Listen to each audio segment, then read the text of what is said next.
All right, my bad. That's all right. So let me start back over. Here we go. Starting back over. Uh, I'm just hoping everybody's glad to be here. Yeah, I just hear music. Thank you for joining me today. Yeah, doing my own live stream, and I was kind of having the music in the background just a little bit, just kind of so it's not completely dead air. Because when I'm shooting, and I'm so used to being able to do this in post, is that here in a little bit when I'm using the bandsaw here, I don't want you guys to have to hear the bandsaw cutting, so or that aspect of it because it can be really loud. So that's why I have the music in the background. What happened is I forgot to unmute my mic. So it happens, and that's part of live. That's there. So thanks for letting me know. Thanks, Chad and GCD SK11. Just saying, just hear the music. And Chad, thanks for letting me know that's better. I see that you tried messaging me as well, so I just didn't see that pop up. But so one of the things, as I was saying before, one of the things I'm really big on is cache maintenance and doing beta testing on your caches. And that's what the first hour today, and that, like I said, I'm going to try to be going about 2 hours. First hour is that I'm going to be working on a cache, doing the cache maintenance on this one cache that I will show you here shortly. And the second hour, I have a special guest that I'm not going to be revealing, but I will reveal this. We have two giveaways that we're going to be doing in the second hour. One giveaway, of course, is the 3-year giveaway for my shirt. And the second one is we have a giveaway from our special guest as well. So they'll give you the instructions on that here in a little bit, or when he comes on for that giveaway as well. So, but let's go ahead and jump into what we're going to be doing today. And this cache that you've seen this before, and it is this cache here, this PVC cache. This is the one that I was using the first time when I started using this PVC wood, PVC board. And what's going on, I'm in a beta testing it. It would work here at the house for a long time. But when I would start messing with the reed switches here, or not the reed switches, but the pipe, one of the colors has gone off, but it wasn't consistent all the time.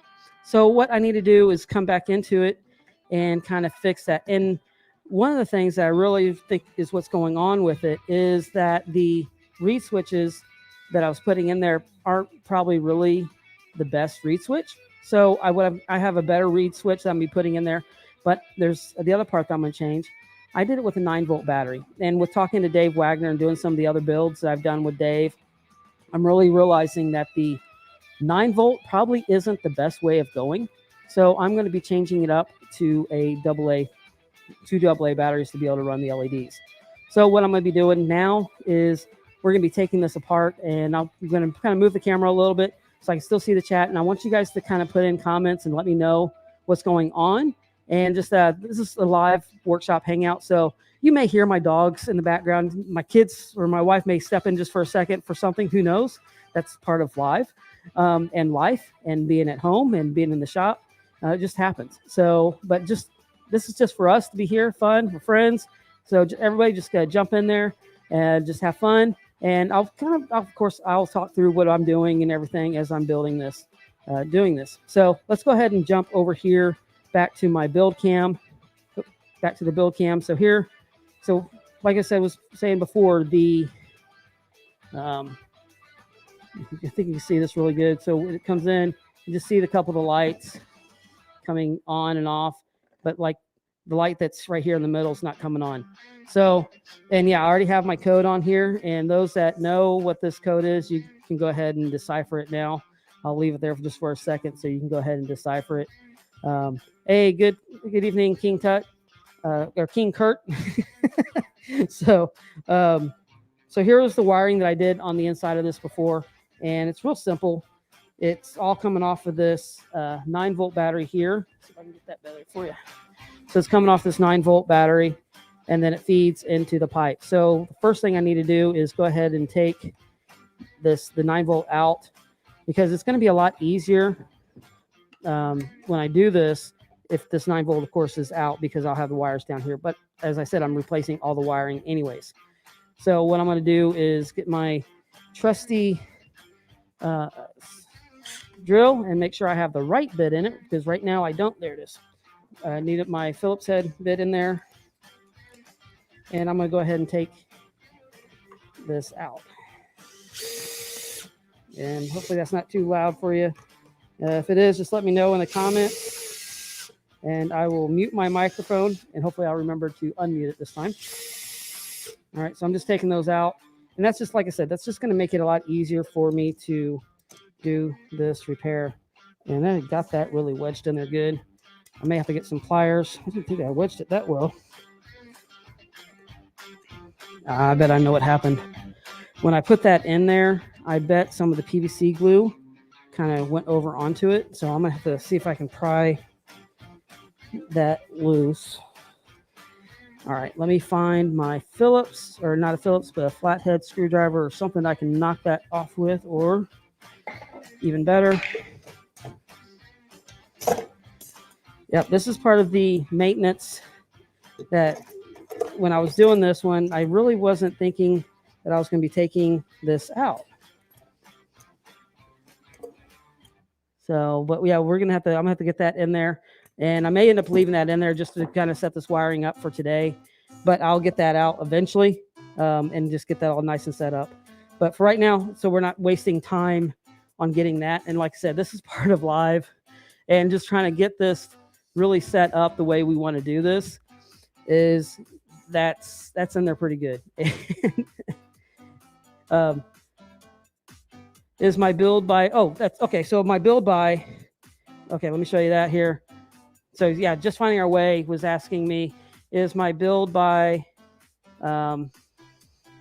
is that in leather or wood? That's actually in wood. And I picked up an iron, a wood burning iron that I had designed with my logo on Etsy. And so I've had that dropped in there as well. And Chronically Tired Mom asked me if the code is Klingon. No, it's not Klingon. It's actually Pigpen Cipher. So, or Freemason Cipher. So that's what that code is up there at the top of right here. Let me show that again.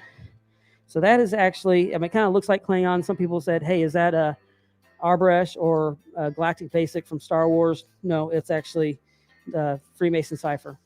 So that's what that is. But yeah, a little screwbar, screwdriver, my friend. Yeah, that'd be great. I just haven't, and when I may be able to get to it a lot easier here shortly when I take this piece out here. When I get this off here and go ahead and get these cut, I'll probably be able to get into that a little bit easier. It's kind of tight right now because I have these screws sticking in here that's actually holding this in place. So yeah, I'll probably be able to get into it. I'll try it again before I get completely disassembled when I get the other pieces in there. But yeah, I'll probably get a screwdriver up in there here shortly. But one of the things that I like, and I picked this up at Hobby Lobby, and this is not sponsored. Now this is a really great little toolkit, but for these little screws I'm gonna be taking off of here, it has this really great adapter, and it actually is flexible and it'll actually turn. So I found this and I'm like, you know, that's really is a nifty little tool, especially when you're working in a tight space like this and you can't a lot of times get that tool in there really well. So I'm just going to kind of bring it down here, and I can actually just flip it up in here, and actually as I'm twisting down here below, it's bringing it out. So I love how this has this telescoping tool on this one to be able to do this. Yeah, got that one out. And then I can actually have a little more freedom to spin around, and then kind of do the same thing with this side. And I did not put PVC glue, if I remember right.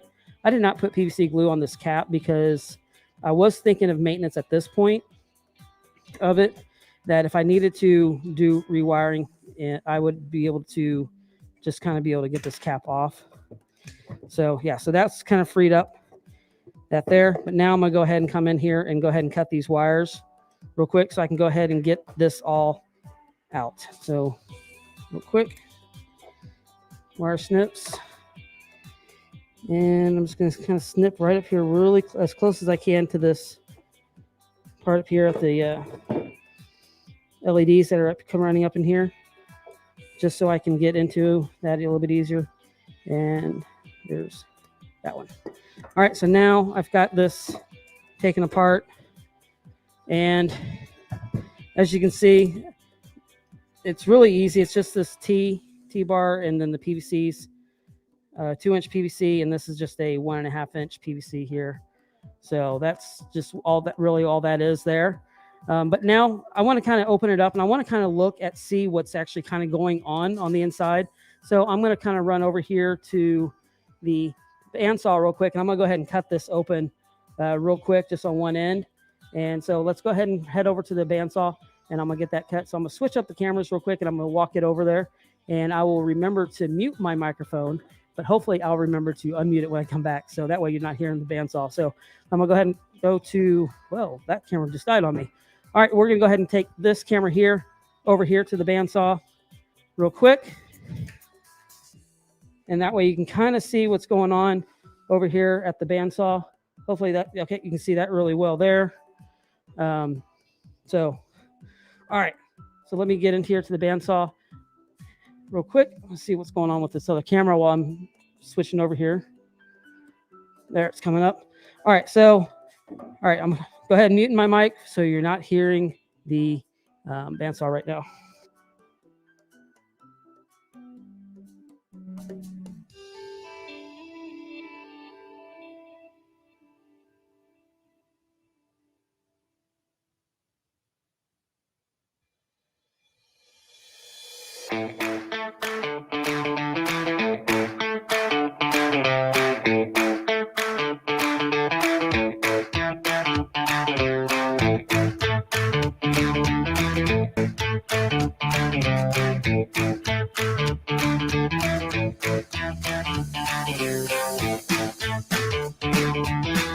All right, so now I've got that kind of cut apart in here. So as you can see, it's kind of disassembled, and kind of glad I took it apart.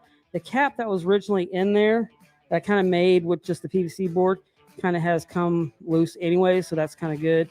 And then there's the magnet that was originally in here as well. So got that up, taken apart, and let's kind of see what we have in here. And I'm gonna go ahead and walk this camera back because should be done with the bandsaw for a little while now. So here we go. We're coming back over here to the work area, and I'll set this here. So the original reed switches that I was using were the small little plastic ones that we had set up before. And I had another project that I did as well, and I found out that those don't always work very well. And so what I've done is went ahead and gone to upgrade on my reed switches, and I've gotten a really different, a higher quality, a little bit thicker reed switch now. Now, the problem with doing this reed switch that I have here is that I'm not going to be able to use this thick of PVC inside because using the 2-inch, it's actually rubs against it. So what I'm going to be doing is I'm actually going with a smaller, instead of a 1.5, or this is a 1.25 inch, I'll be using a 1-inch PVC on the inside, and I'm going to be using the magnet that came with it as the magnet that's going to go inside of the PVC. So it's when this slides is what's going to activate the reed switches in theory. So we're going to try this out.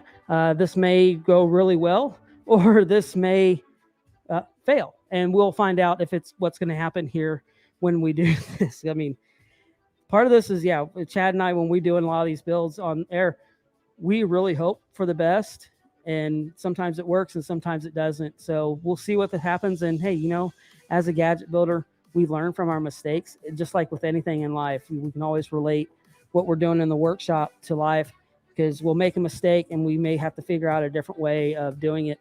And that's what we're going to be doing today. We're going to be fixing this PVC, doing it a little bit different than what I had here.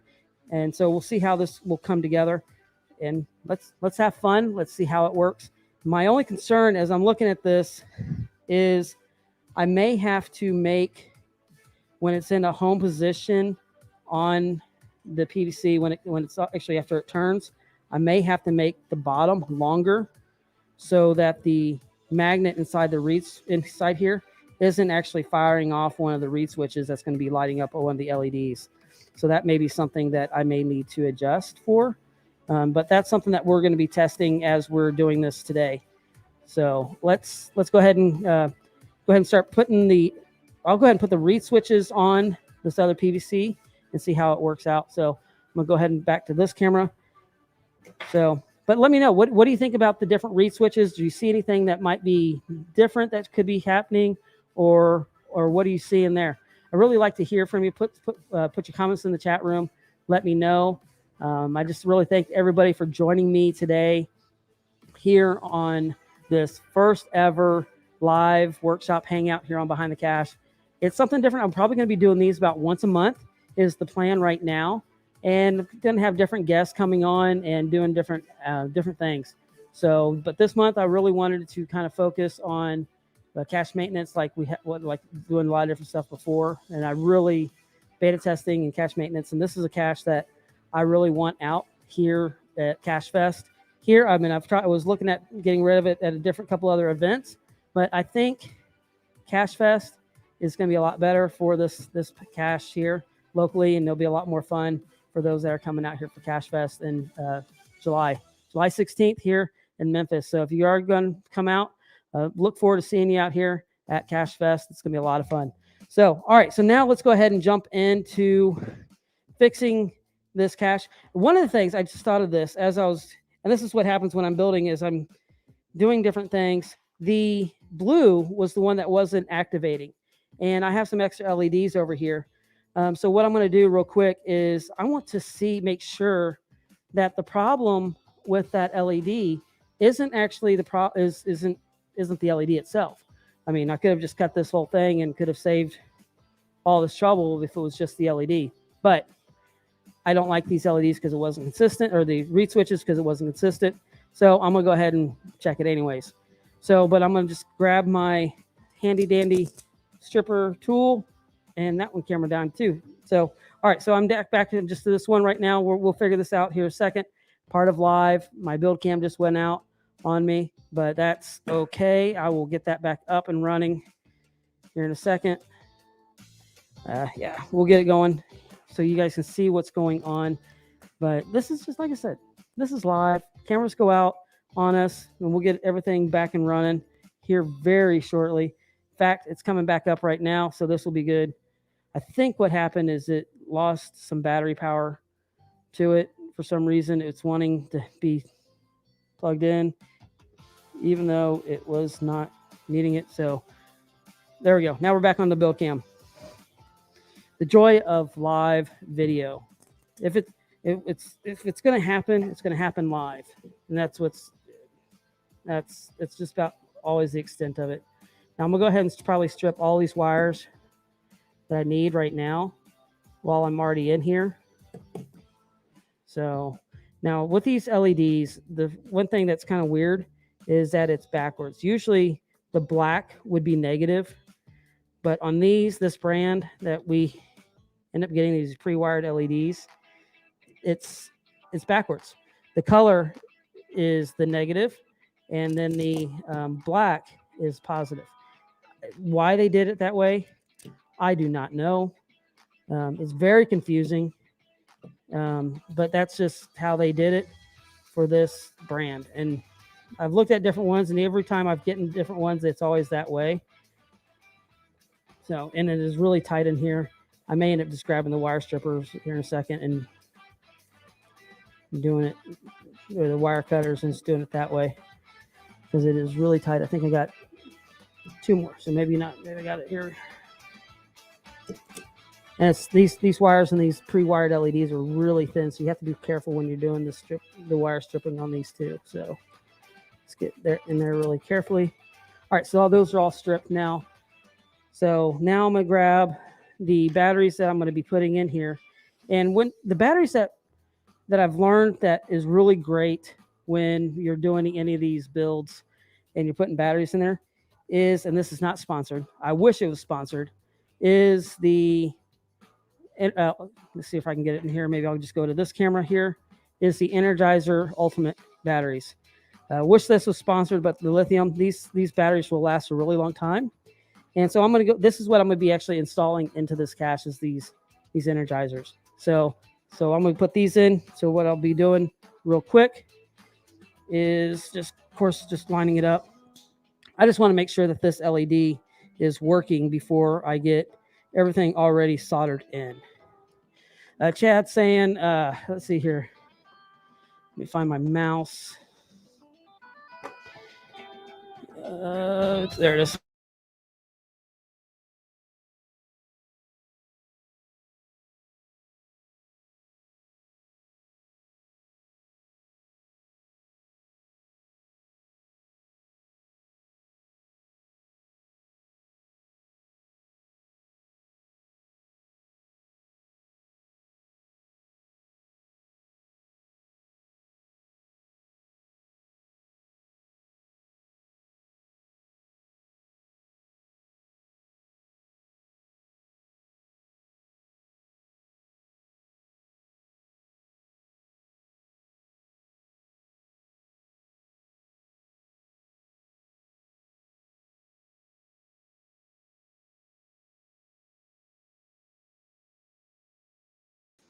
All right, so that was kind of crazy. All of a sudden, my computer just died on me. So, but I had my backup. So that's what happened really quick. Hey, welcome, Teresa. My computer's just about backed up. And so I will jump over there real quick and I will get this back into my program here, StreamYard. I don't know what's been going on. It's been doing this every once in a while. And of course, I was afraid it was going to happen. And so I had my phone in my pocket just in case it did this. So I'm going to get everything back up here, back to normal here in just 1 second. But then we'll get back into the build and then I will continue going on with what we were doing. Hopefully I won't do this again today as we've been doing this build. So for a second, there may be a little bit of some feedback just for a second as I come in. And I'll try and do this really quick. So hold on, here we go. Okay, let me remove this camera here. That's why we always have a backup plan. So real quick, was able to get that. Let me get that out of my phone for a second. Sorry, guys. Like I said, like I was saying before, if something's going to go crazy in live, it's going to happen in live. So, all right. So now let's get here. I'm going to get to the blue LED. And remember what I said, the black is the positive, so red. And, oops. Red and blue. Okay, I did see it flash. It is coming on. So I'll spin this around for you. So that way you can see it as well. So black. Oh, here we go. Trying to get to it again.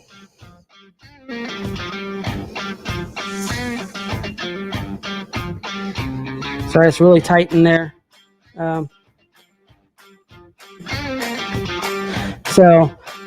Chad's asking, I'm trying. Sorry. He's. I got an alert on my watch, and Chad was commenting on something else. I thought he was talking to me at the same time. So there, is it on? Nope, wrong one. Or what I said black is negative on this one. It's kind of backwards, and I wish it wasn't. Hey, Steven, I saw you that you just jumped on there. Welcome to on here. And yeah, sorry about the dropout there a second ago, guys. There it was. I think so. I think I saw it. Trying to get these connected just right. There it is. So now you can see the actual blue is on there. So it's not the blue LED. So that's good. That's good news to find out that now I'll jump in here and actually replace the reed switches on the itself. So like I said, I've got the PVC over here and I'm gonna go ahead and grab the PVC and start working on that real quick. So I'm just gonna jump over here real quick and grab the PVC. Now, one of the other things that I thought was really good with actually taking this apart, and I'm trying to figure out where I put it, is I can now kind of come in here and kind of measure the distance that I use on the PVC. And I think, like I said, like I was thinking earlier, I'm gonna go ahead and make it a little bit longer this time. So each side's gonna have to be a little bit longer. So as I put this together, I can kind of estimate a little bit, and I'll probably do it to the size of my PVC that's going to be going on the inside. So I'm going to probably kind of I'm going to eyeball it And I know that's kind of scary for some people, just trying to eyeball what it's going to be. But the thing is, I'm going to probably cut some of it off anyways. So I'm just going to kind of mark it just about there. And this will be the piece that's going to be kind of on the inside. And I'll see, once I cut this first cut, I can always cut it again. I mean, Tom Brotherman always says, measure twice or even 3 times and cut 14 times and it's still short. So I'm just going to use my real simple, this PVC cutter for this 1-inch PVC. Now for the 2-inch PVC, I will end up using my bandsaw back here in the back. So, but yeah, I'm just going to kind of see what that length will be. There we go. And that looks like it's going to be about right. I wanted it to be a little bit longer than what it was before. All right, I just lost the screen. That's that camera again. So I think it's overheating. But that's, like I said, that's just part of doing the, I just got it from Chad, lost the picture, live. This is crazy. I don't know what's going on with these cameras today. I never have this issue with these cameras, and I use these all the time for different things. And they work when I'm working with clients, but evidently if I wanted to work with them for me, they're not working. So, hey, Dan, welcome on here. Dan Truck and Miller. DaTruck is with us now in the house. So, but all right. So like I was saying, I know you just saw a pit in the black and the camera went out. We're going to be using this PVC, and I'm going to see how this actually lines up with this. And I'm sorry for all the technical difficulties today, but it's what happens when you go live. So that's actually going to probably work out pretty well. It's going to hang just a little bit underneath the cache itself. And I'm sorry, you couldn't see what I was doing there. All right, let me move this camera a little bit. So what's going to happen is, and it's kind of blowing out a little bit, but this will actually kind of hang a little bit below that right now. Yeah, it's all part of being live, and that's right. I don't know. I don't know. Lanisa, I don't know if my shop is haunted or not, and that's Chronically Tired Mom is asking if my shop's haunted. I hope not, because that would scare the living daylights out of my kids. So hopefully not. I really do. But I think the cameras are they're tired. They're hot. They're not used to being out here. Well, they should be, because I use them all the time in my shop. So, all right, this camera's coming back on. So I'll see if that one will be back up here in a second. So we'll get back to the work build. But thanks for letting me know as we're going live doing this. Let me tell you, when our guest joins us here in a little bit, and I'm not going to tell you who it is yet, but I'll be on one, probably pretty much I'll be on one camera, and that's my camera, my main camera all the time. So I'm not going to worry about these other ones at that point. So, but yeah, all right. So I'm going to go ahead and jump over here and take my reed switches and go ahead and start getting them into place. And what I'll do is there's some little screws that came with it. Let me grab those. So here's just a package. I'm just going to go ahead and stick with 3 reed switches because of the lights inside itself. Excuse me. So hopefully I didn't just cough in your ear. I was trying to get the camera off as I did that. So what I'll do is just kind of come in here, and I'll do probably a quick little pre-drill hole as I do this. And I wanted to have these up. See if I can get in here. I'm going to have these up just a little bit. The camera's not coming on yet. So let's see if we can get it on as I'm sitting here. All right. Trying to get the pre-drill. I'll probably do a couple little holes in here, just kind of get the stick in there just a little bit before I start getting this in here. So let me tell you, this is Chad. This is a lot harder than doing this when we do our shows on Gadget Talk. And of course, we don't have a Gadget Talk this week. For the patrons of Geocache Talk this week, we have a patron party. So that's going on this week. So if you're not a patron of that, become a patron. I also have some patrons, and I see some patrons that are actually in the chat today. We got Teresa, who's a patron, and DaTruck is a patron of mine. So And I'm going to try and do better with my patrons on my channel. I just get so busy with so much stuff going on. So I'm going to go ahead and pre-drill real quick. Just kind of give it a little bit of a, I'll go ahead and get that one in real quick. That way I can go ahead and get everything, start getting everything lined in. Now I'm just going to put these randomly in here, all on one side though, because it's not going to work with going into the 2-inch PVC if it's not. So thanks, Chad. I appreciate the sound of confidence. Oh, just finding our way says I should have sent you a bag of spilled beans. What I spill? Did I spill something? That's usually Gary's job, but I didn't know if I spilled any or not. So, and I'm gonna see how far that. Okay, that'll be fine. What I may end up doing before I put this into place is, if you can see down there, you can kind of see the screw kind of sticking down. But what I want to do is actually kind of put this in and see if it actually catches on it. And it could catch on it a little bit as it's coming in here, but it should be, it will really depend on the orientation as I drop that one. It will really depend on the orientation that when I put it in there, how it will rotate. So I may go ahead and see where it's at, and I can probably just go ahead and just kind of, now that I've gotten that open, I may go ahead and just kind of nick that little tip off of it inside there, just so that it won't get caught on the reed switch as it goes back and forth. So that's just kind of, and then of course, it looks like these wires will be pretty good for the reed switch because they're pretty long. That'll be able to fit right through the pipe that I put here again as well. So it goes in there. So that looks like that'll work really, really well. So this camera's still bothering me why it's not coming on. Now I'll get this. I really want you guys to have your build camera so you can see what's going on here. And one of these cameras will work. And if this doesn't work, I'll go find another camera because I have a couple other cameras in here in the shop that I know I can make work. All right, let's see if I can get this one to come on. Nothing's really seeming wanting to come on. Did I lose power? Oh, that might have helped. All right, now I'll get this one. So we'll have a build camera, at least on this one. So this one will come on now. My power came off on my table, which I have over here. All right, come on. This will really help out with everything y'all are going to be seeing.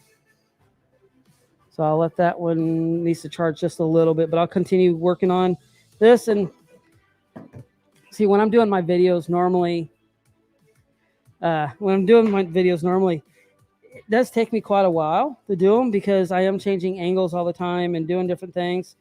And so doing it live is completely different. I mean, absolutely completely different. So, but at least you guys still have a music bed underneath. I mean, I'm always going to have that.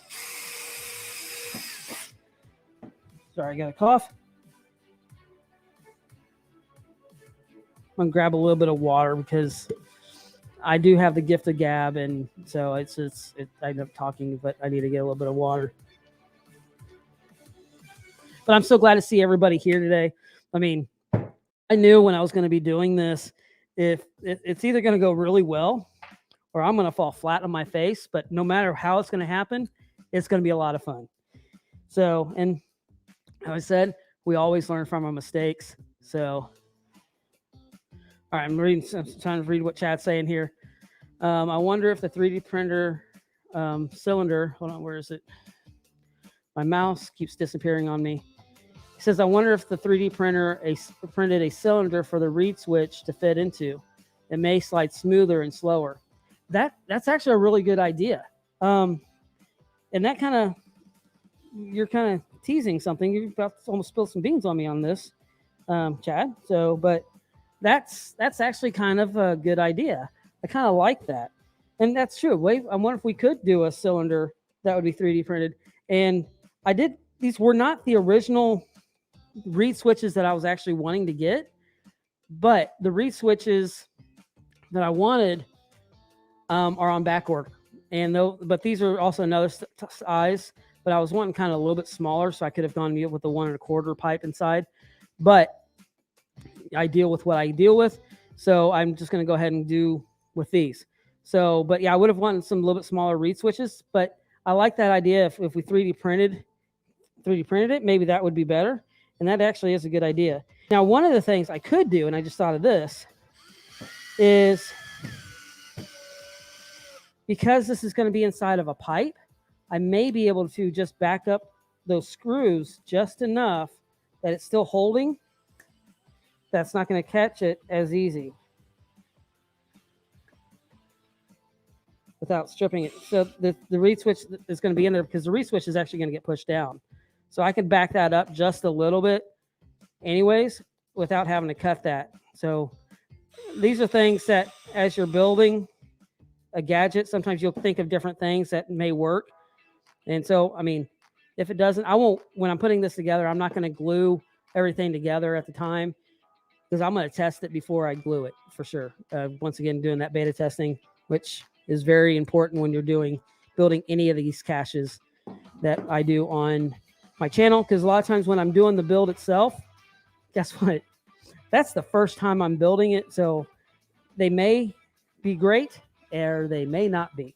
So I'm always trying to learn new things as I'm doing them.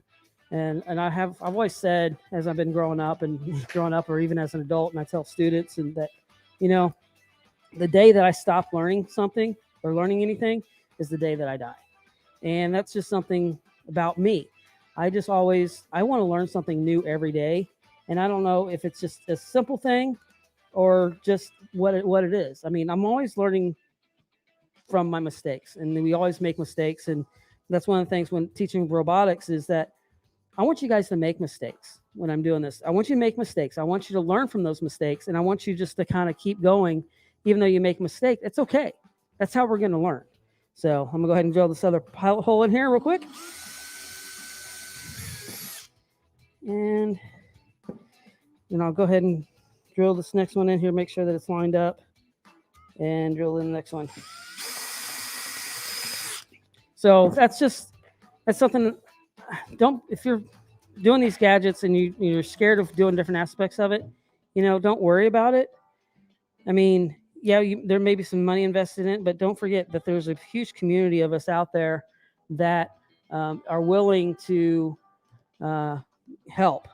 So, welcome. We got Manuel from Spain joining us. Thank you. I don't know if this is translating in Spanish or not. I hope that'd be really cool if it was. I don't know. You can let me know if it's actually doing the auto captions down below. It may be on Facebook, but I don't know if it's doing it here on YouTube or if you're watching on Twitter or wherever you're watching this on. So I'm not going to drive those all the way through, just enough to really grab the reed switch in there. And I'm still wanting this camera to come up. Let's see if I can get it. Got a cough again, sorry. And no, that's not COVID. So, all right, here we go. We got our build camera back. So I'm just going to move this over here so you can kind of see what I'm doing. So it'll be a little bit different angle as we're changing this up a little bit. You can get a drink of water. Y'all can talk amongst yourselves for a second.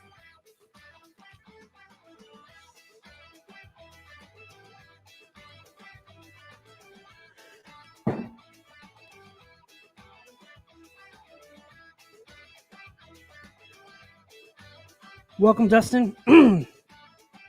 Wow. Welcome, Dustin from Tennessee. Glad you've joined us today. See if I can let my voice get back to normal. Chad, this would be really good because you'd actually be able to help him fill in on the talking on this. But I am looking forward to our guest that we have joining us here in roughly about 18 minutes.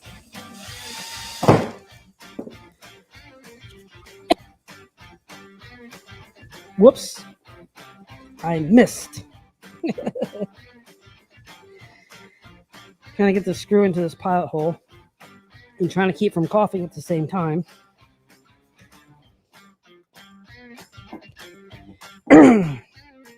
I know that here in Tennessee and here in Memphis area, the leaves are changing really bad and everything's starting to fall down real quick. So part of this is allergies. It's really getting to me right now too. I mean, I was driving into the office yesterday and I'm going, man, my contacts are like drying out like crazy and driving me insane. So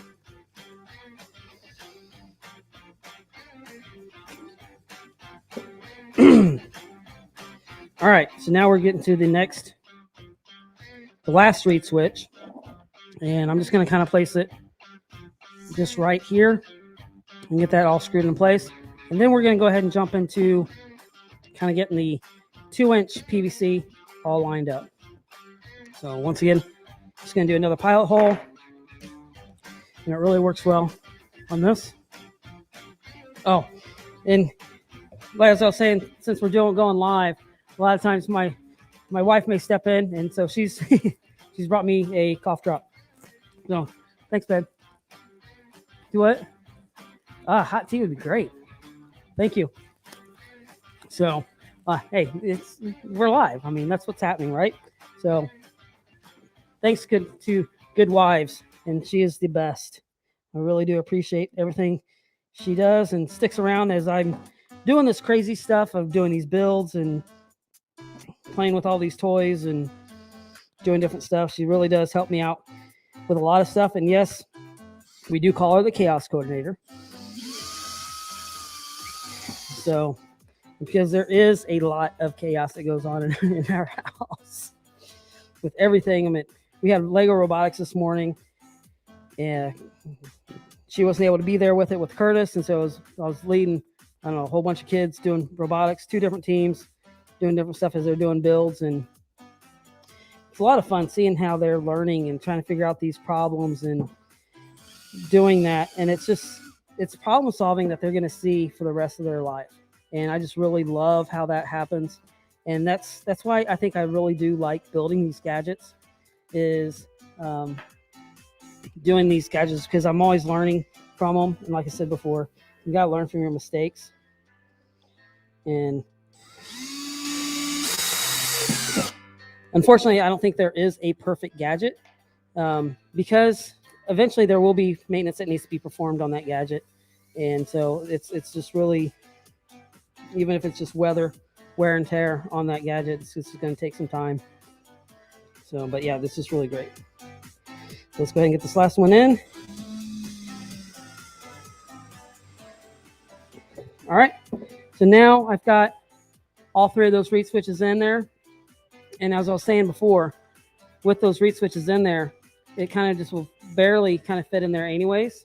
So if I would have put some on the other side, it would not have, sorry, let me hold it here. It would not have fit in there as well. So that's where doing it like this actually will help out. And that reed switch, the actual magnet of the reed switch will go down here in the middle, and that will help activate it. Now the next step is for me to figure out where am I going to cut this here to add that T-bar in there. Now the T-bar is going to take up some of that space too. And the easiest way for me to figure this up is, I mean, if I could have chipped this out here, I probably could do it. But this will kind of fit in here, and that'll kind of tell me where I need to have it. So if I have it, it's going to be a little bit longer. So roughly, if I figure this up right, it's going to come into right about here, where my thumb is. And yeah, I'm just kind of eyeballing it on this. But yeah, so then my cut, I'm actually going to run this over to my bandsaw real quick, and I'm going to cut that right there, and then I'll put it into the T. So let's go ahead and I'm going to grab the camera, and you're going to go for a little ride with me with this one. And we're going to come right over here to the bandsaw, if I don't keep it from unplugging it.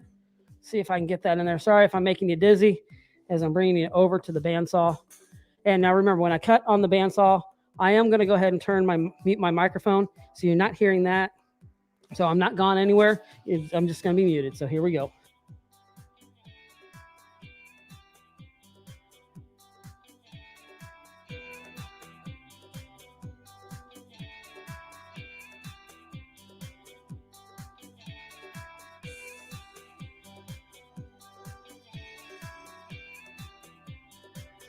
All right. Yeah, I was a little, it slid down on me when I was doing the other cut before. So, all right, taking it back over here.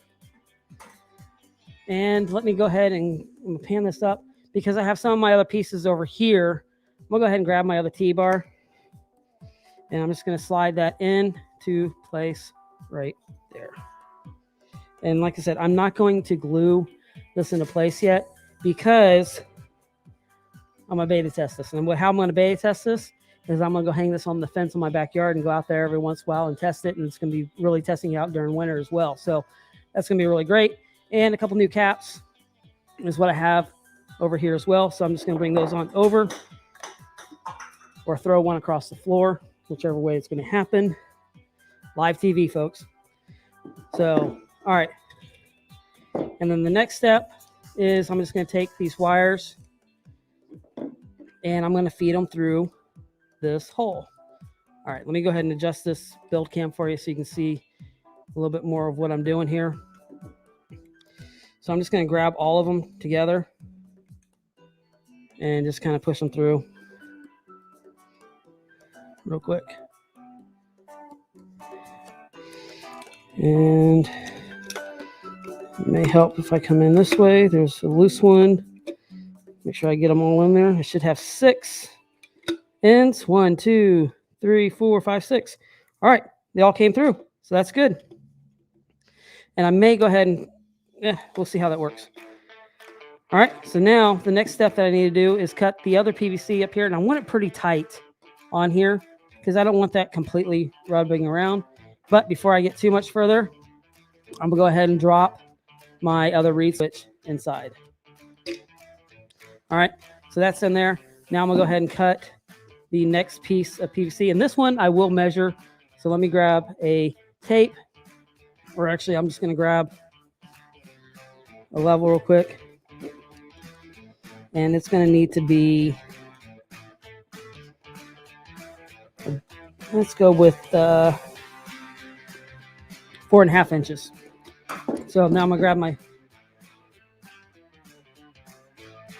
PVC and just measure 4.5 inches on it.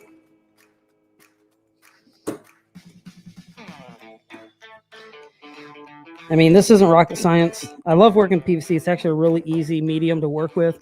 And now I'm going to take you back over with this camera here, and we're going to come back over to the bandsaw where I'm going to cut this last cut real quick. See if you can see it better here. All right, once again, I'm going to mute it as we make our cut. So here we go.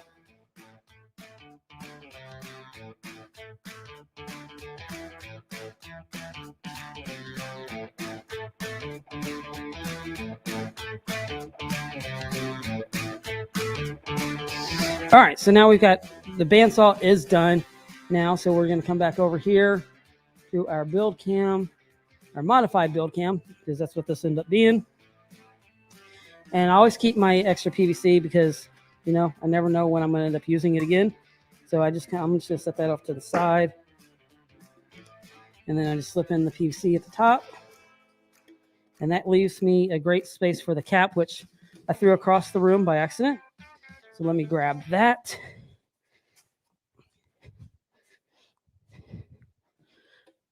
And we're just going to slip that on there. So now we have that aspect of it. Now the last piece that I need to make is the 1.5 inch cut here, right here. Then I have all my wires through here. Now, one of the things I probably should have done before I'll go back and look at how this is wired is each one of these.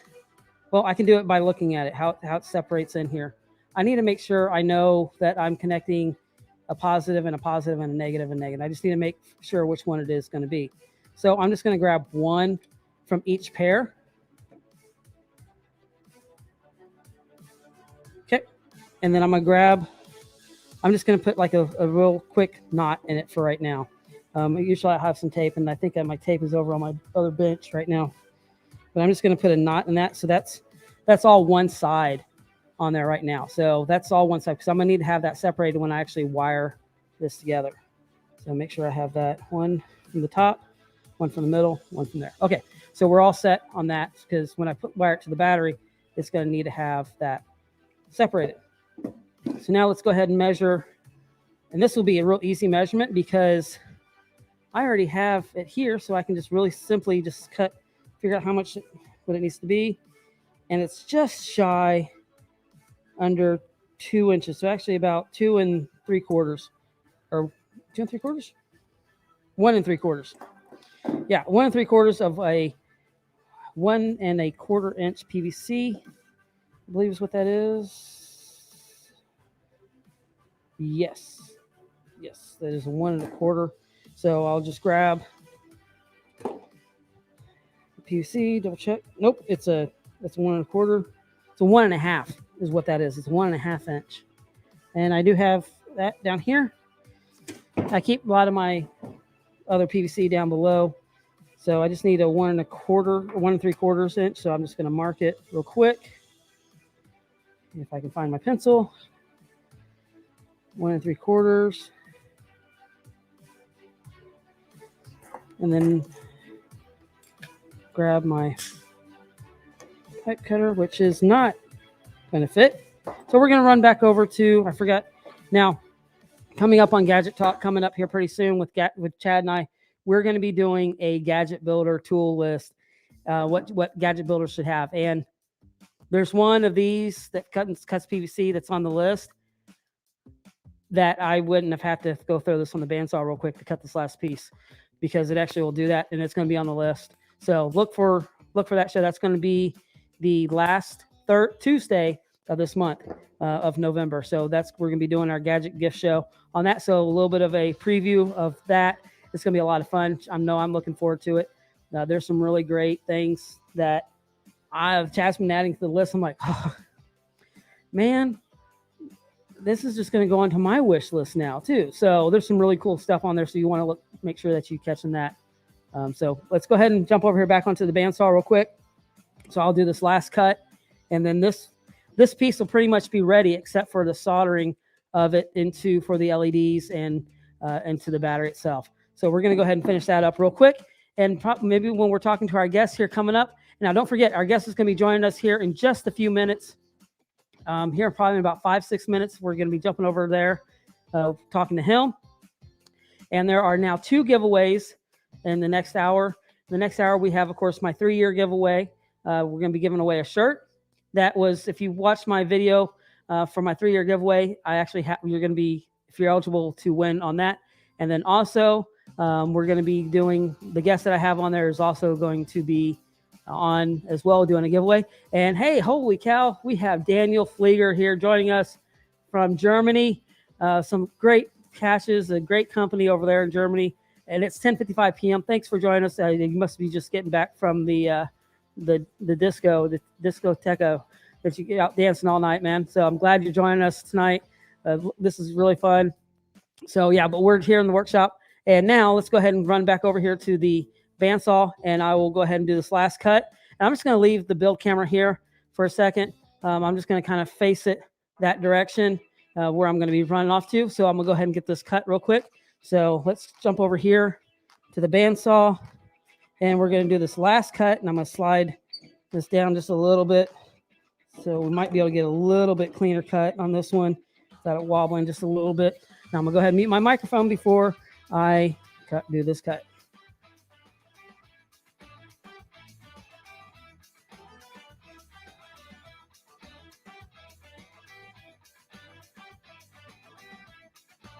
All right, so we've got our last cut done.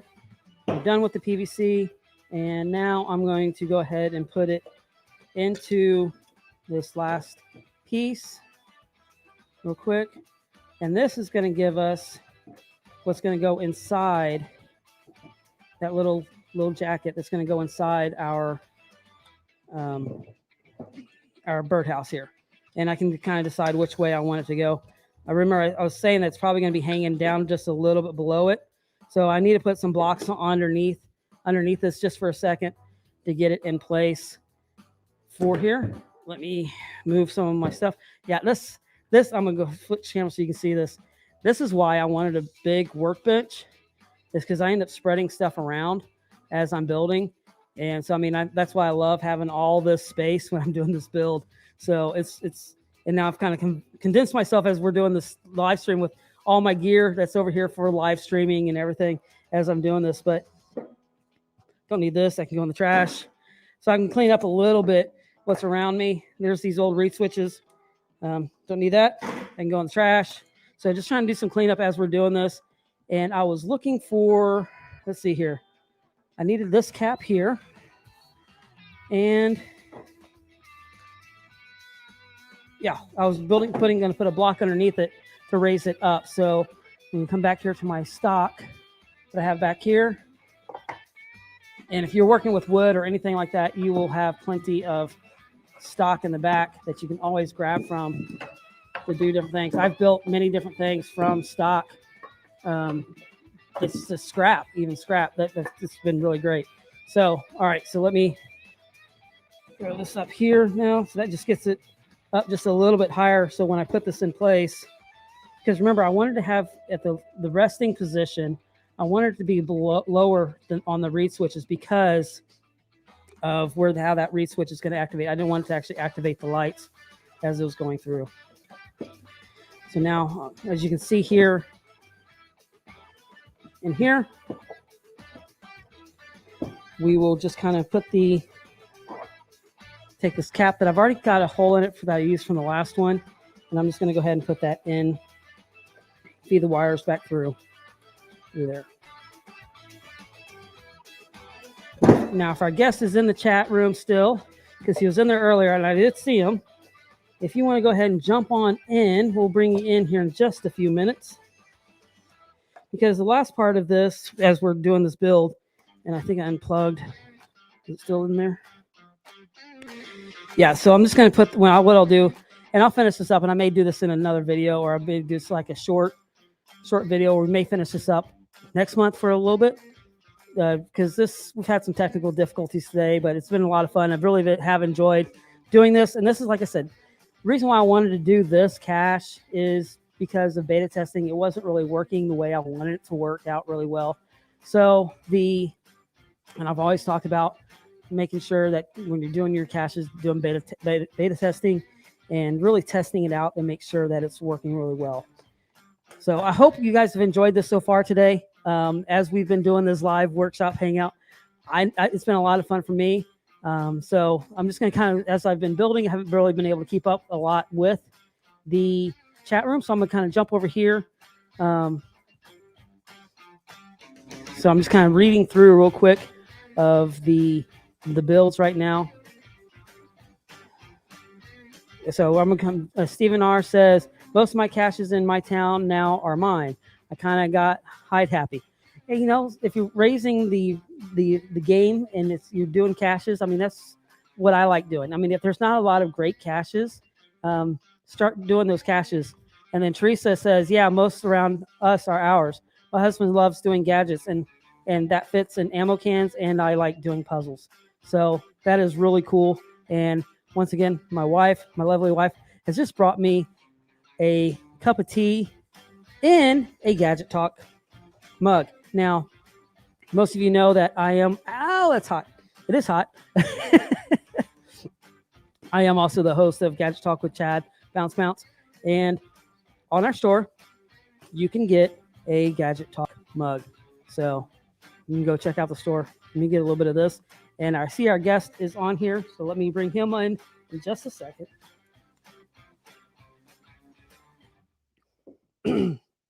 Oh, that's good. All right. So let me go ahead and bring our guest on. Y'all have seen him before. He's been on Gadget Talk before. Well, I don't know if he's been on Gadget Talk, but he has been here on Behind the Cache before. And sorry, I was reading different comments. I was trying to talk and read Chronically Tired Mom here, what she was kind of picked up, and I picked up the first word, which was, she thinks of everything. T for the allergy. Yes, she does. That's why she's the chaos coordinator. She's really helping me out with this. I think I probably talked more today than I've talked all week in the last hour. So like I said, I'm looking forward to my guest that I have coming on, and he's been on Behind the Cache before, and he really was one of the first ones to really show me how to make some of these caches out of PVC. And one of his videos that we did together was the pinball shooting out of the cache. And yeah, I am talking about Dan, DaTruck. Hey, how you doing? So welcome to Behind the Cache. Again, really glad to have you. And I just realized I did not put our background on. It's been me all this whole time. So we're in the workshop. There's our wood background. Makes that look a lot better. So, but Dan, welcome, and I am glad you're here because there was quite a bit of technical difficulty there for a little bit, but I think we made it through it. But it was a lot of fun. That's all right. You're gonna have to deal with my internet tonight, so that's gonna be fun. That's all right. It's live. I've proven if anything's gonna go wrong live, it's gonna go wrong. So it's just part of it. So for those that are just meeting Dan for the first time, Dan, tell us a little bit about yourself and kind of what kind of caches that you like hiding and what you like finding. I'm Dan, part of DaTruck's crew. We're from Williamsport area in Pennsylvania, so about 30 miles north of where I live. And I've been caching since 2006. Started out with scouting and with boys and scouts doing it, and then we're like, hey, this was fun. We did it for a while, and then we got slowed down a little bit. And then we discovered gadget caches. We went to Geo Woodstock down in Maryland. Oh, how many years ago that was? Yeah, that was I couldn't tell you. Cache. That was number 1,000 for us. So we were like really woohoo. We were cached real hard, and then we found started doing gadgets, and that's like gave us a rebirth. Right. Because now we're way over 2,000. I think we're pushing 3,000. I just passed 3,000. I'm not sure. But I like to build caches. PVC is my favorite to work with because it tends to hold up. It does. I do have wood caches out there. I've done a couple of behind the cache gadget caches, the twisting screws, different stuff like that. So, but last year this time I got a 3D printer. You're right, and we're going to be talking quite a bit about that here shortly. But yeah, it was because of your PVC caches is why I started diving into doing some of these really simple PVC caches. And then when I saw PVC board, I was like, oh my gosh, this is even better because like you were saying, they just hold up better. Yeah, the plastic just holds, and a little bit of paint keeps it lasting. And the worst part is all my PVC caches, I just hit them. I don't have any in the house around anymore except for like a couple that I'm in. I've got the ship in the bottle cache I haven't hit. Oh yeah, yet. yeah. And one of these faucet caches, but that's kind of all the rest of my gadget caches are all hidden. I just put them out about 2-3 months ago.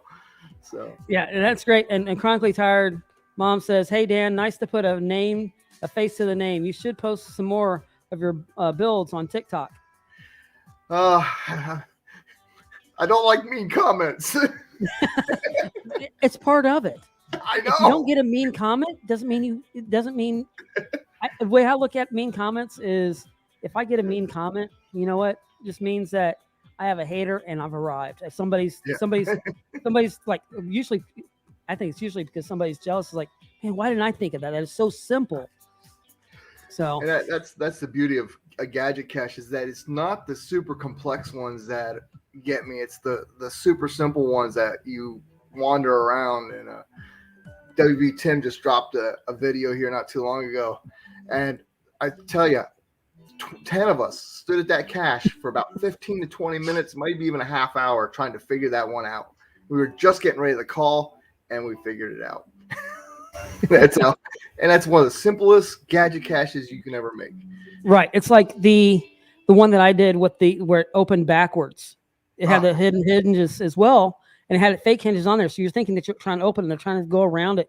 All you had to do is grab the hinge and pop it open. Watching that at Challenge, was great. Just seeing people trying at it and couldn't get it. And those simple caches like that are the ones I think sometimes are the most fun. I mean, I like doing the smart caches and that aspect of it, but those simple ones are a lot of fun.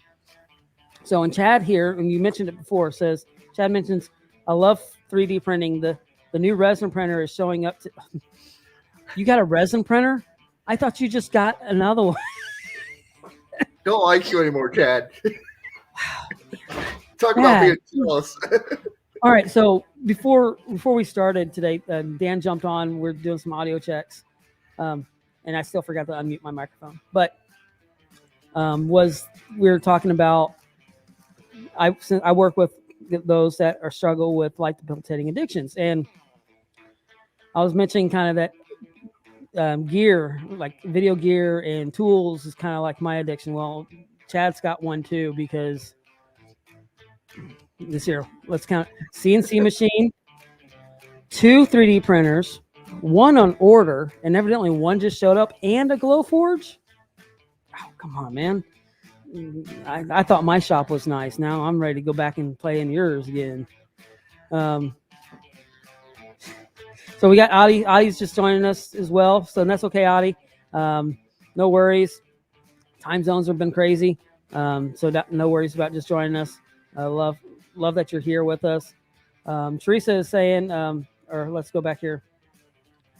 Dustin says, I just hit a puzzle cache for an event series we are doing here. I already got sent a message showing me out for making it so difficult.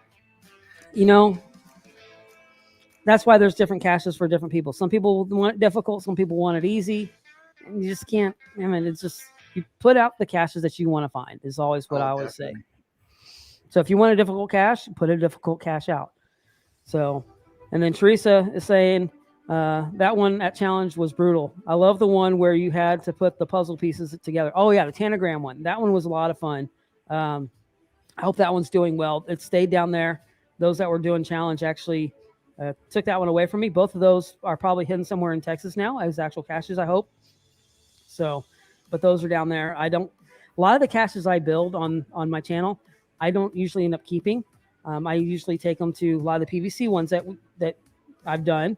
I take them to events. I sell them at events. I put them in giveaways or auctions, or do different things for them. So, because I've always said I want to find I want to give ideas and spread the love, and I don't want to put out anything that I'm not going to have time to maintain. So I keep very few caches actually out right now, because I don't have a lot of time to go out and maintain them. So I'm going to make sure I take care of the ones that I have.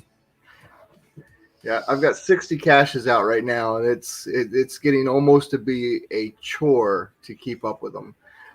So I'm looking at maybe getting rid of some of my. I used to do a lot of critter hides. We put a bison tube in any kind of host and hide them, and they're fun because they're always great for kids. But yeah, they're starting to deteriorate after about 4 or 5 years out in the wild. Right. So now you were mentioned earlier that you're doing a lot of 3D printing.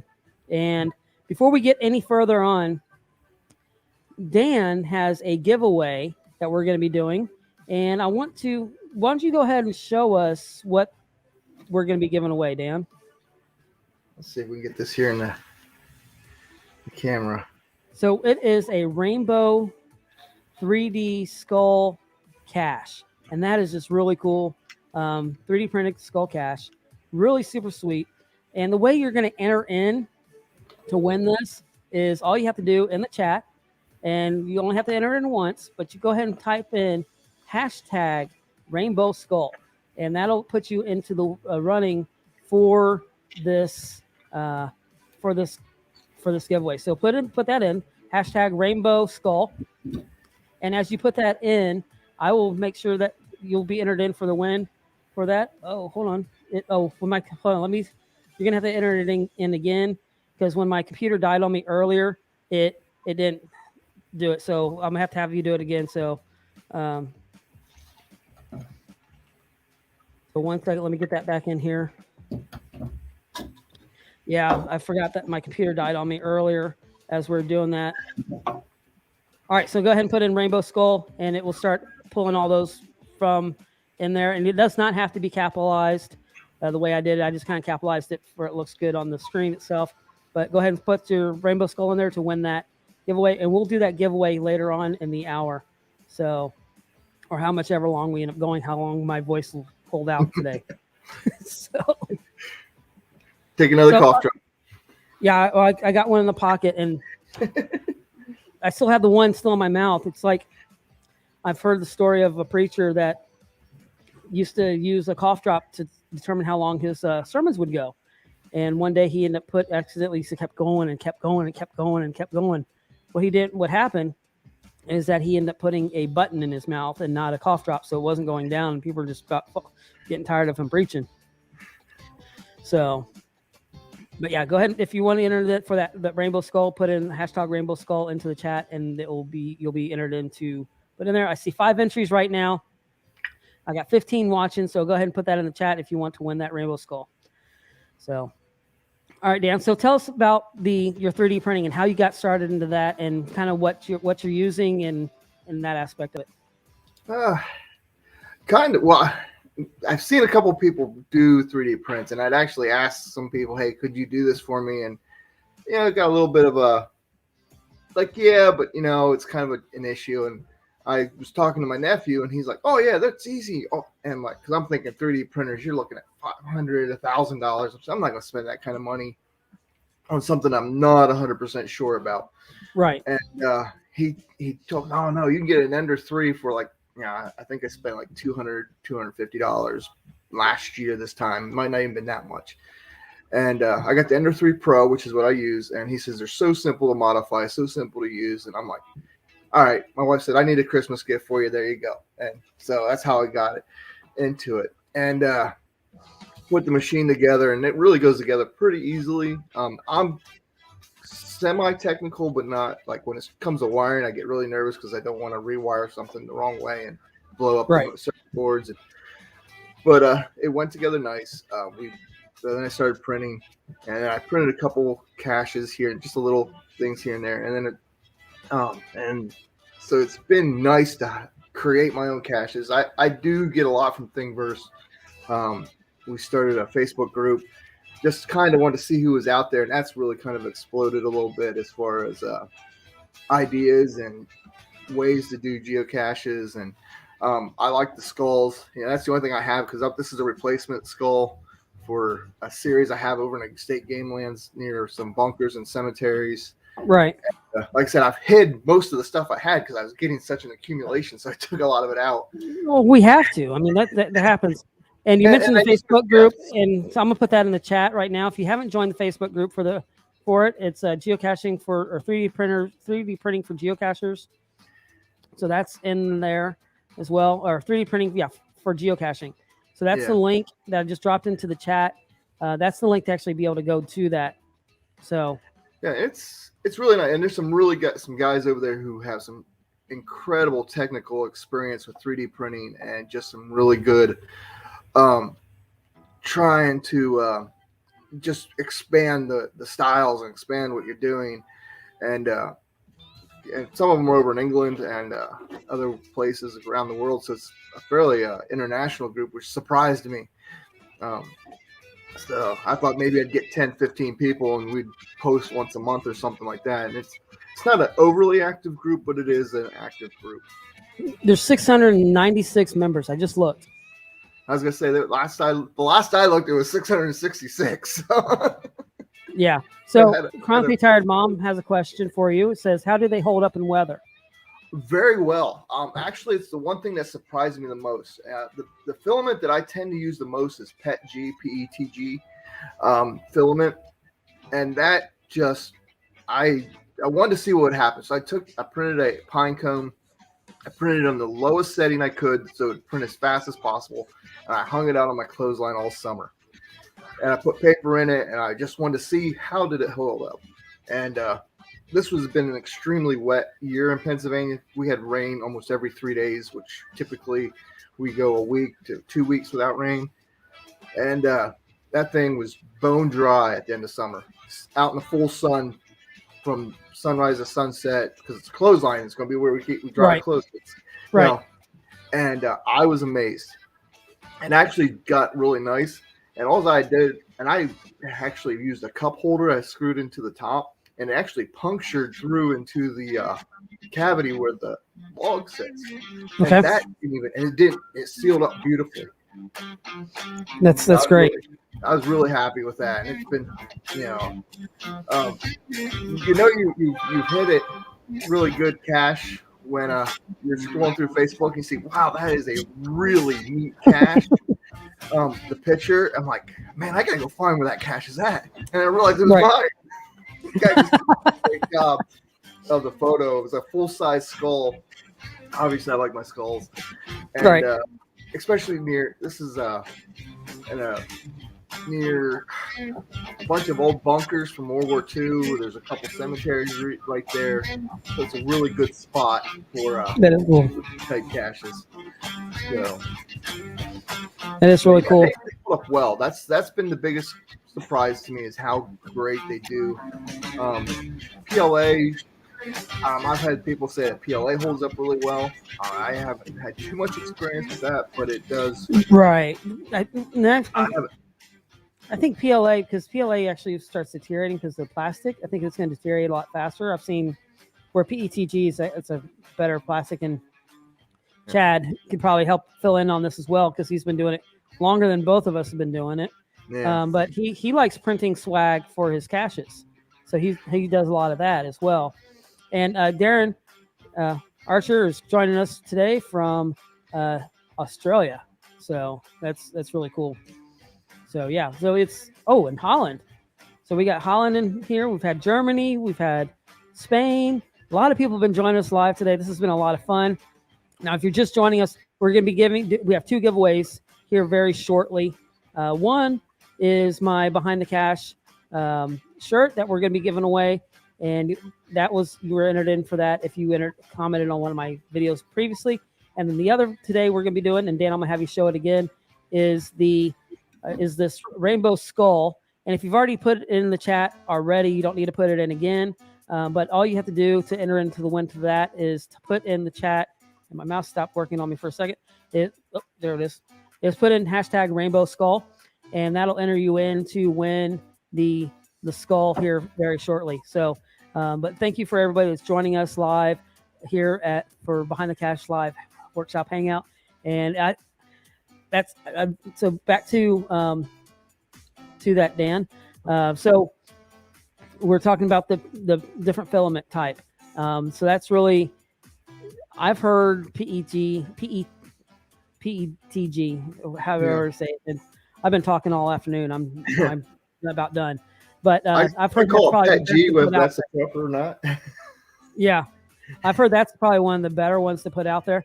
Oh, and now we got New Zealand joining us right now. Rick Travels, which Rick, there's the cache back there. It's still I'm still working on it. Dave and I are getting together to put in the finish up the cache owner maintenance features that we're going to be getting into. That we're going to be working on that hopefully in the next week or so. So, and then finalizing that, and then I got to get with you as well on how are you going to install it, so I can make sure that we have how the best way for that is. But so let's go jump back on the 3D printing. As I know I'm ADHD sometimes. I bounce with everything going on. Squirrel. Anyway. Exactly. So what is, you said you like doing the skulls. What was the first, I remember seeing, and I'm trying to think how I'm going to say this. I remember seeing some of your posts when you first started printing, and I didn't have my printer at the time yet either, of, hey, here's the first print. This is how this is going. And have you done, and then you started painting them. You're curious about painting. How does painting the caches, 3D printed caches, really work? Does it work well, or what happens?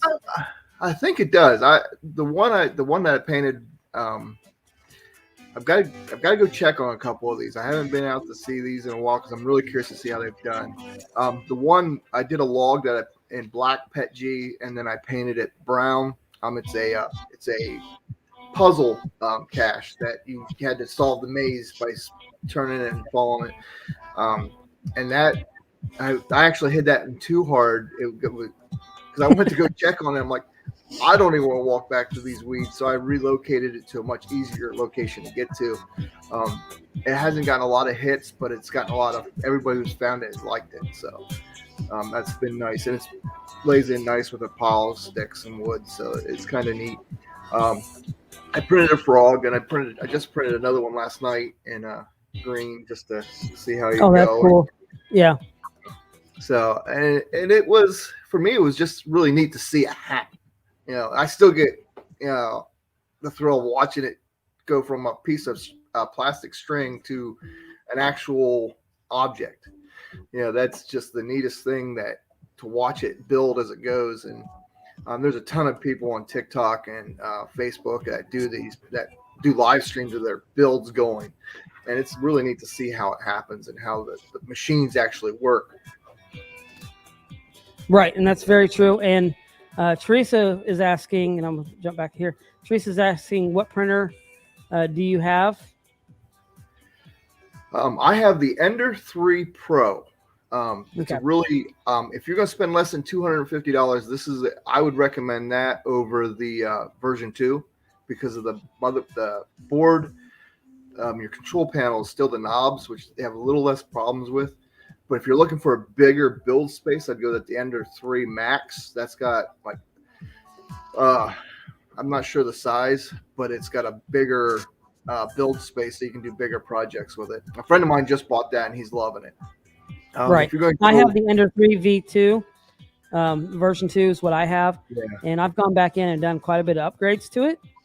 And then I know Chad's got the Persa. DJW House has a Persa. Actually, Chad's got 2 of them and just ordered another one, which I don't know if I'm supposed to say that or not. Might have spilled some beans there. But yeah. But yeah, and then Chad's also saying there's a PLA Plus that is supposed to be stronger and good in the weather. I bought some to try, but have not had a chance to test it out yet. Now that one, what I understand, you have to have really good ventilation, and you need to have like it needs to be contained in some way. That one, that would put out fumes. You're getting that confused with the ABS. ABS you have to have ventilated. PLA Plus is very simple. There's no fumes. It's very similar to PLA and PETG. It's just a little bit better. Actually, that's what this skull is made out of, is PLA Plus. This black one. And it prints really nice. I actually kind of liked it printing better than the PETG. PETG is a little bit of a challenge to print with, because you got to work your temperatures a little bit more important. You know, your settings a little bit better. But it does print pretty good. You got to go print a little slower with PETG. With PLA, you can print a little faster.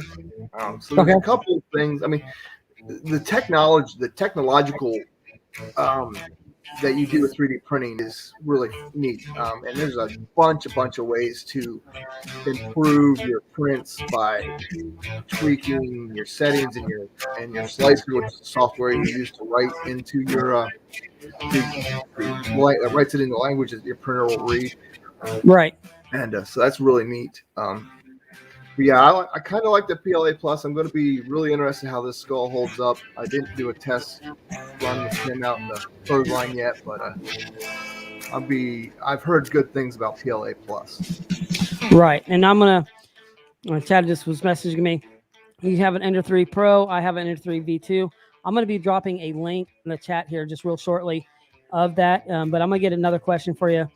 You were mentioning earlier about the cache that's been found the most and all that you have now. Was that a 3D printed cache, or what was that? Ooh, that's a tough. I'm not sure. I've had some 3D printed found, and everyone has been really favorable. And I have a trail with a mix of 3D prints and PVC caches, and it's getting a lot of likes because it's just a nice, easy, fun trail, and it's in a gorgeous area to walk. Pet friendly, which is always something I look for when I'm hiding caches, is because I like to take my dogs with me to go get caches. So I know other people do too. So yeah, it's always fun going caching with a GeoPup. I mean, Curtis does that quite a bit. So yeah, I completely understand doing that. I have not found a lot of 3D printed caches. I have found one, and it was actually really cool. here locally, and it's no longer there. I was hoping to go back, and what it was and I've just dropped the link for the Pro 3 in the app. So if you want to look at that, and that is an affiliate link. So if you want to look at that print, and right now, as I'm looking at on Amazon, it is $331. It's $330.99. And then I'll put in the link for mine. But what I've done on mine is I've actually added. Sorry, I'm looking off here to the side as I'm grabbing links real quick. And mine is $280 is what is the price of mine that I have. Now the upgrade that I did on mine, I did what's called a BL Touch, so it'll actually do the tramming, help with the leveling a little bit easier, and I've also upgraded the bed. I probably did close to about another $100 worth of upgrades on mine. I probably should have gone with the Persa for as much as what I was going to do for it with it. And they just released the new Persa that's going to be coming out here soon, of the Persa XL, which is massive, and it looks really cool. Have you seen that one? Yeah, I have. I've watched a couple people were talking about buying it on that. Some of the people I follow on TikTok and different things are talking about it, and they're pre-ordering it too. I have not used a Persa. I know that Chad has, and it's one of those things where what's your budget as to what you're doing, or how serious are you going to be about 3D printing? If you're going to get out and you're going to print every day and you're going to be running all the time, invest in the better printer. You're going to have less headaches, less challenges. But if you're going to print, my wife kind of gets upset with me once in a while because it'll sit for a week or two without me using it, and she's like, "Why are you not using your printer?" I'm like, "Because I don't want to sit and mess with it right now. I want to kind of let it, But then when I get something going, I'll print for a week straight, and it's running 24 hours a day, and it's just running. And I have not modified mine at all. The only improvement I did was my Bowden tube went bad, so I replaced it with a Capricorn tube, and that's the only modification I've actually done. And it prints really well. I had to replace my magnetic pad on the ender on mine, and that's because I cut it trying to get something off of it. It adhered really well. So, but yeah, I put a different plate on mine where it actually can. It's a flex plate, so I put a flex plate on mine so I can pull things off of it pretty easily. Is that sheet steel type? Say again. Is it made out of that sheet steel like a? Yeah. I have two different textures. I have a smooth texture, and then I have a rough texture. Now the other thing I did on mine is that I added. It's called Octoprint, and it's a Raspberry Pi, so I can actually monitor.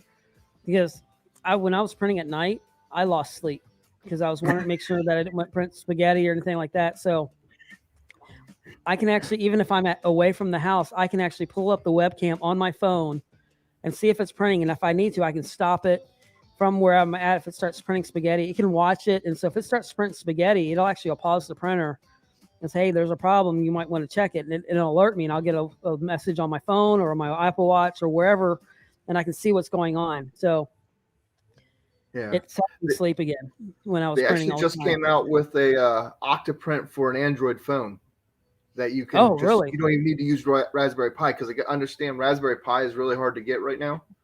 Yeah, I think they are. But somebody wrote a program that you can just take an old Android phone. They say you want to go with a newer port, plug-in port than the older one. This is the recommendation.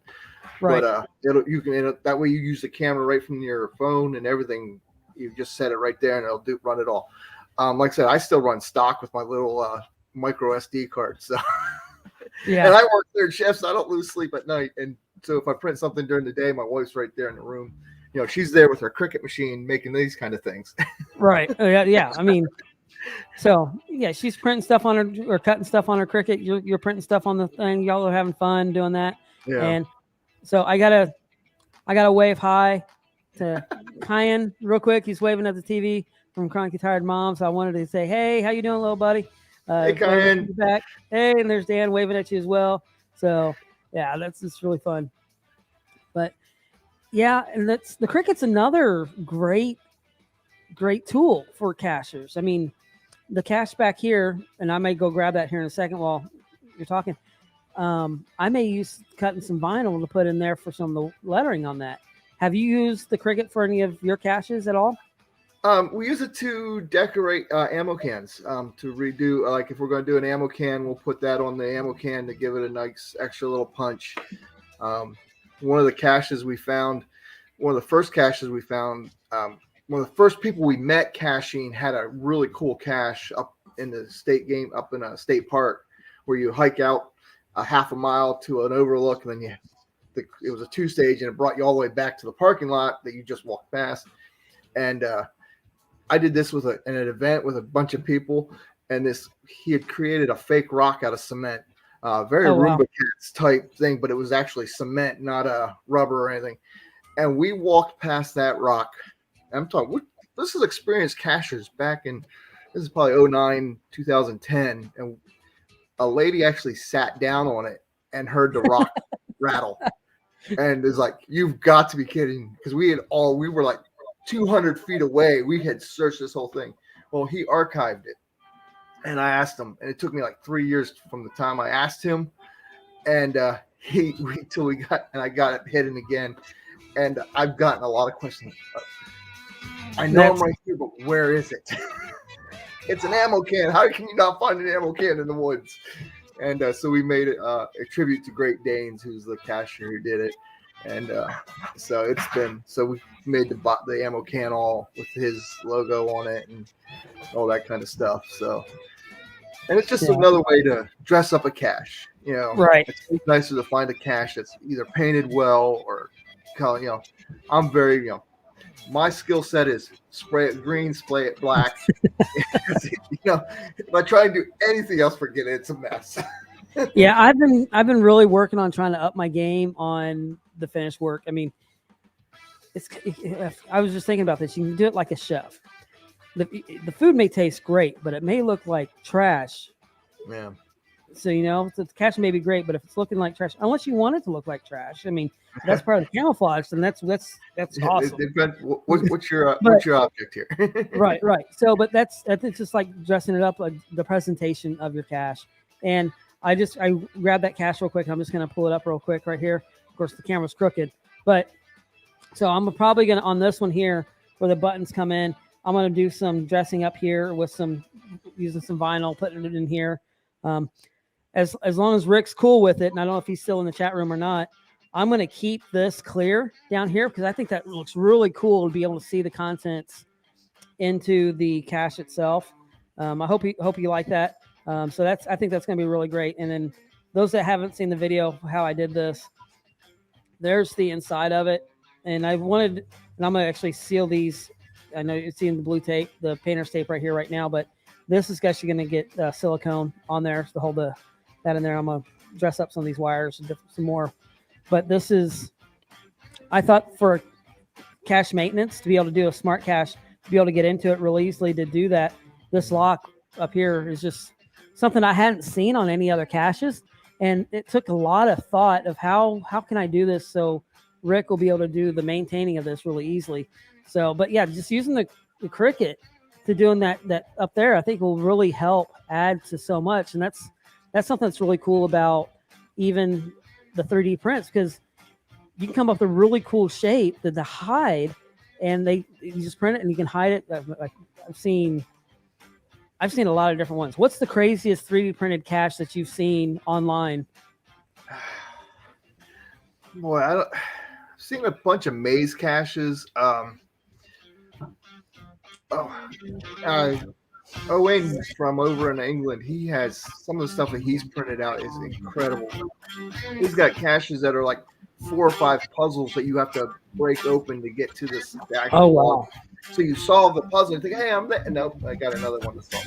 You're like, oh, you know, kind of like the Russian nesting doll style thing where you're constantly building it out.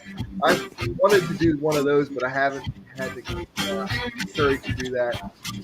He also has a design of one that automatically resets.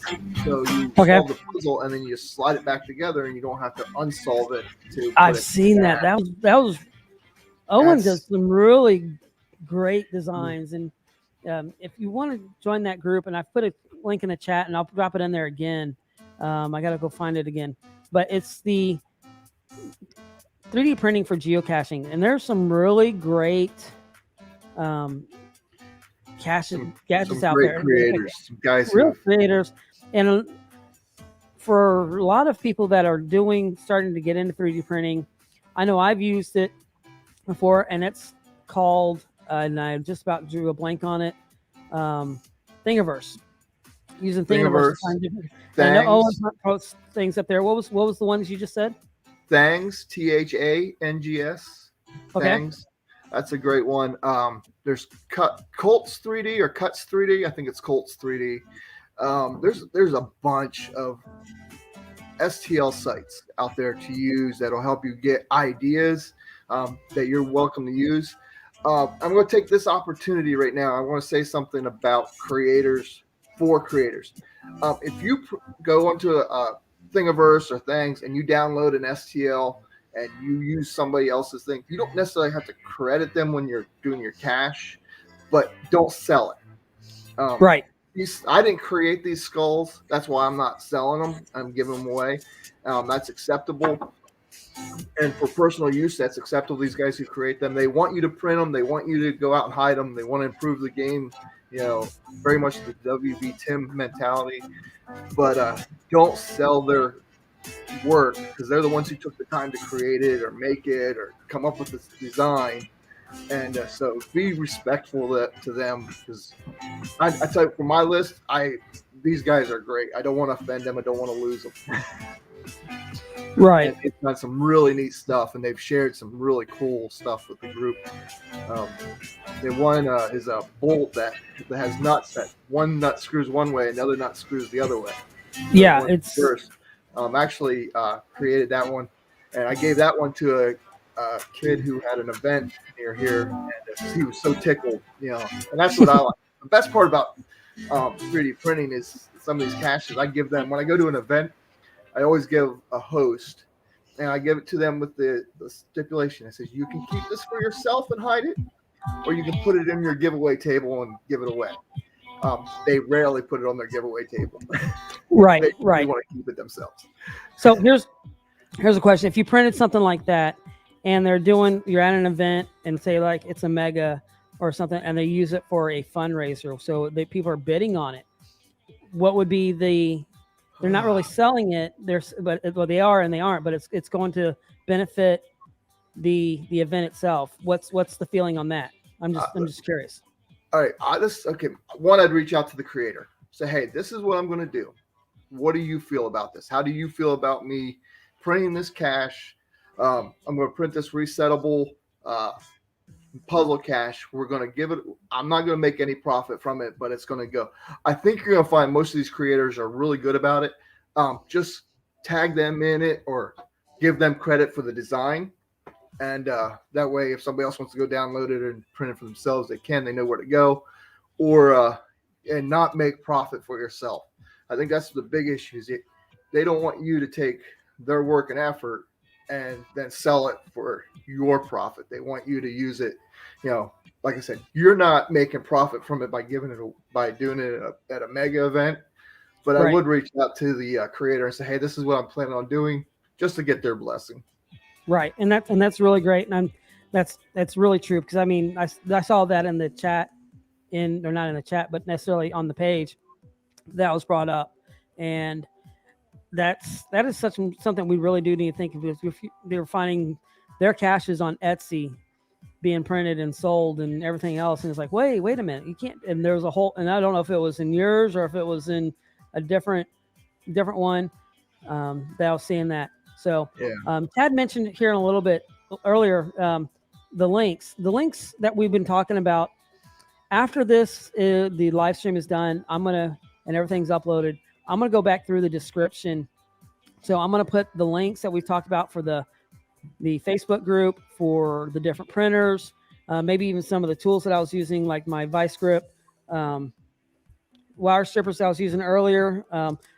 That I'll put a lot of those different links that'll be in the description below, so you might be able to see those on there. So, and those will be affiliate links of anything that tool wise or that aspect of it. But those will be down in the description. That's how I'm going to be doing my show notes. Are going to be down there below, so that'll help you out on that. So, but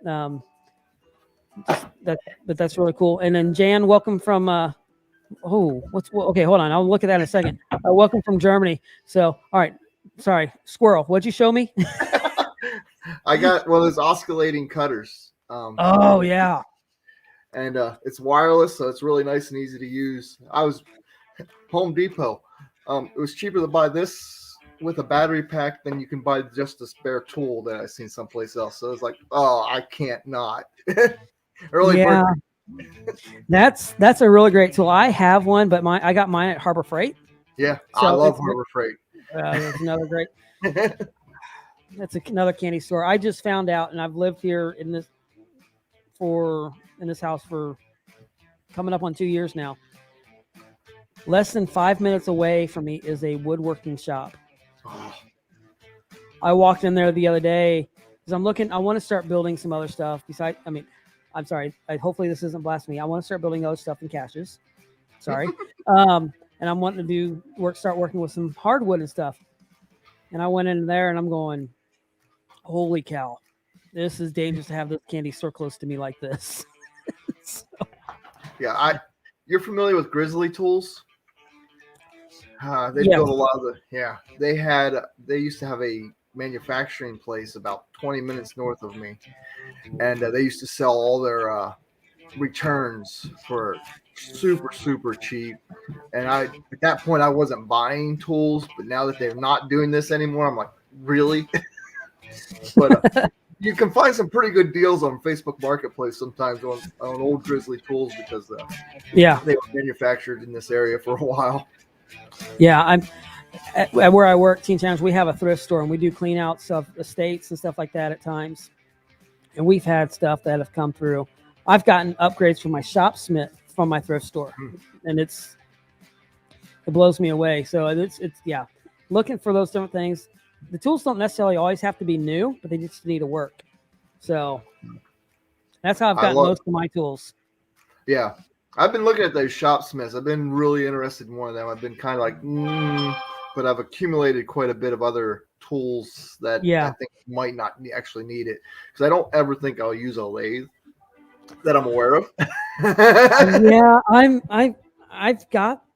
never used the lathe on it. I actually have the joiner planer that in the last 2 weeks, I've never used it, but I've gone through and derusted it and cleaned it all up, pulled the blades or knives off of it, and I got to order new knives, but that probably hasn't been ran in 40 years. So it's kind of scared me a little bit. Yeah. But I think the joiner planer is something I've been watching, like kind of one of those things that I'm waiting to see one pop up, used, or at least in the price range that I want to spend. And that's, I got an old Delta table saw for $50. Oh wow! And it's a screw drive, not a belt drive. Okay. And I swear to you, that thing knows that you're about to cut with it, because about the second before you start to hit wood onto that blade, it winds up another couple RPMs. Huh. And it cuts beautifully. I'm just tickled. And it's fairly small too, so that's nice. I'm finding I don't have as much room in my shop as I thought I would. It's getting full in here. Yeah, I know the feeling. I mean, I've kind of rearranged a lot of my shop in the last few weeks, and I haven't been doing a lot of builds lately, is because I've had the design in my head and then trying to get to working on it. So, all right, well, Dan, we're coming up pretty close that we're going to go ahead and start doing these giveaways. Now, remember, if you have one of the giveaways, probably right now, because that was the one for my shirt. Sort of kind of order myself another shirt. Actually, seeing this one goes might be my screen. I just kind of probably up. Okay, there it is. Is I noticed this, and I started losing a little bit of signal. I'm probably blurry. I think I was fixing some spaghetti or something like that, and I got splattered with some grease on with the shirt on. But it'll be one of these behind the cash shirts. And the way to enter, you've entered this in was on my 3-year giveaway. You had to make a comment. So we're going to probably do that one first for that shirt. And I'll announce the winner here just really shortly. But then the other giveaway that we're doing today is for the 3D skull that Dan has printed. We're going to be doing that giveaway. And to enter that one, you just need to type in the hashtag rainbow skull. Put that in the chat, and you'll be entered in to win that. And I'm waiting for those. I see 16 people online right now watching, but I see 9 entries. So there's several of you that have not put it in there. So put that in the chat. And if you put it in the chat once, it'll pop up later. It'll pop in there, and we'll do that drawing here shortly, really quickly. So, but before we get to I'll go ahead and do my drawing real quick. And this isn't going to be as fancy as the way I'm going to be doing Dan's. I have a random picker on my phone itself, and I'll see if we can see it. Let's see here. Let me get to it.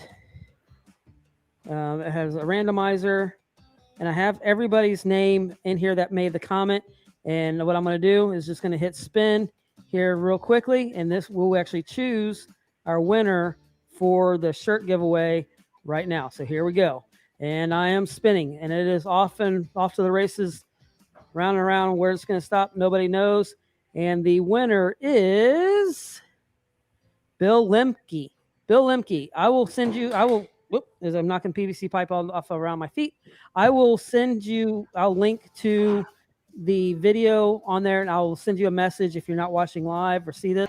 But Bill Lemke, you have won the behind the cash shirt that I will get out to you.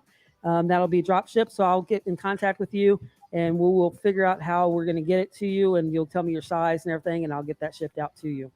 So congratulations, Bill, on winning the 3-year giveaway of the channel of the behind the cash shirt.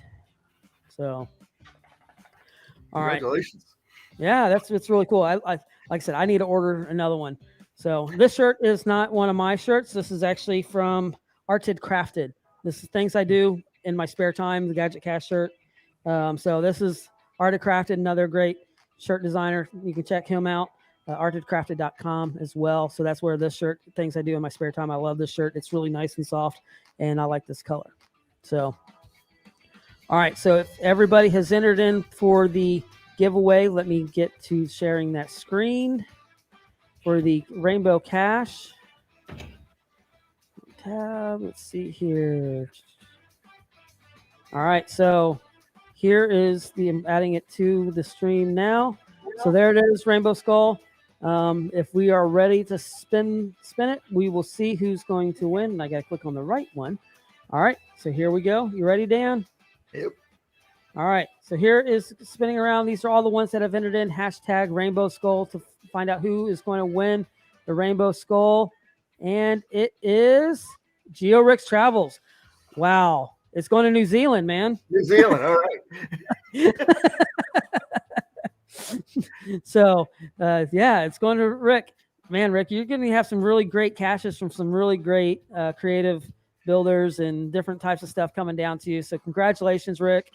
You have his address then, Derek? I will have it. Yes, Right, I'll have it here pretty soon. So yeah, we'll get in contact. So I got that, and I'll get that to you, Dan. And so that is really cool. So congratulations, and it'll be ready to hide. Yes, congratulations, Rick.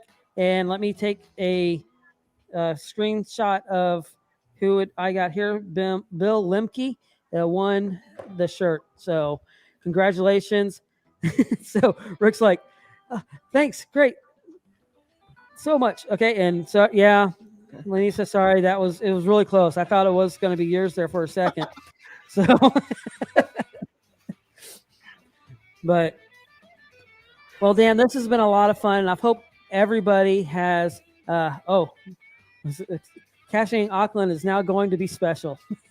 So, yeah, you're going to have this gadget cache. You're going to have this one here going up, and then now you got the Rainbow Skull. So, yeah, it's going to be really cool down in Auckland. A lot of people are going to be really happy. you're going to get quite a few favorite points. I guarantee it. So we'll probably see it on the behind the Kiwis, or like the Kiwis, curious Kiwis. There we go. Curious Kiwis. Yeah, they haven't really been caching much lately. They haven't been putting out a lot of videos. I wish they would. It'd be really cool. So, but well, Dan, thanks for joining me on this first ever Behind the Cache workshop live hangout. This was a lot of fun. Really enjoyed getting to talk to you and hang out with you again. So it was just a lot of fun.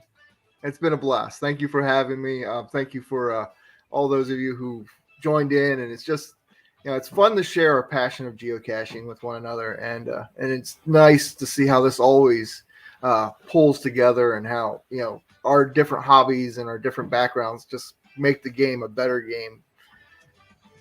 Yes, it does. And thank you for your support of the channel, and all those that are supporters of the channel and the patrons. I just really do appreciate it. It really does help the channel. And once again, those links that I dropped in earlier are affiliate links, and those will help the channel if you end up getting a 3D printer. And if you do, join the 3D printing for geocaching group, because you will find so much knowledge on there. And it's just a really great group.